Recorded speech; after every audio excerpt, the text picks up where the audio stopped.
নমস্কার বন্ধুরা, আমার ঘরে বাইরের আরেকটি ছোট্ট ব্লগে আপনাদের জানাই স্বাগত। আশা করি আপনারা সবাই খুব ভালো আছেন, আমরাও আছি আর কি।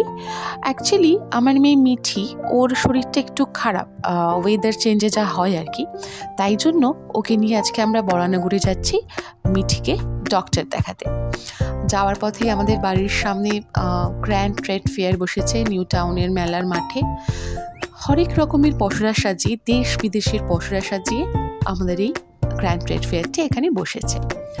যাই হোক, চলুন, বরানগরে চলে এসেছি কথা বলতে বলতে। আমি আর মিঠি ডক্টর দেখাতে এসেছি, আর মিঠির বাবা লিওকে নিয়ে গেছে আমার মায়ের বাড়ি।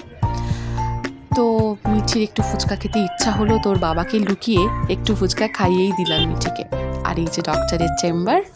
সিজার হওয়ার সময় প্রতিটি ওটিতেই একজন করে চাইল্ড স্পেশালিস্ট থাকেন। তো আমার বেলাতেও মিঠির জন্মানোর সময় এই ডক্টরই ছিলেন, বলতে গেলে মিঠি এনার হাতেই হয়েছেন। তো সেই ওটি থেকে আজ অবধি যতবার মিঠির ছোট বড় অসুখ হয়েছে, এই ডাক্তারের প্রেসক্রিপশন ছাড়া কিন্তু মিঠি ঠিক হয়নি। তাই আমাদের কাছে ডক্টর অভিজিৎ দত্ত স্বয়ং ভগবান।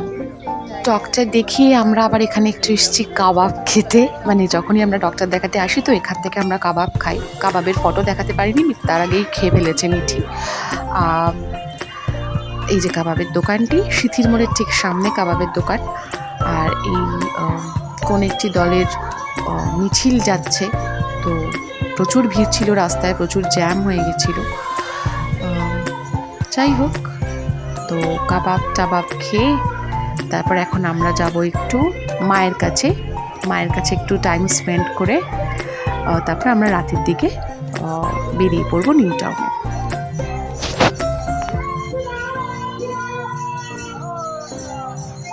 তো মায়ের সাথে আজকে বেশ অনেকক্ষণ গল্প টল্প হলো, এবার বাড়ি ফেরার পালা। প্রতিবারের মতো এবারেও মায়ের জন্য মনটা একটু খারাপ করছিল।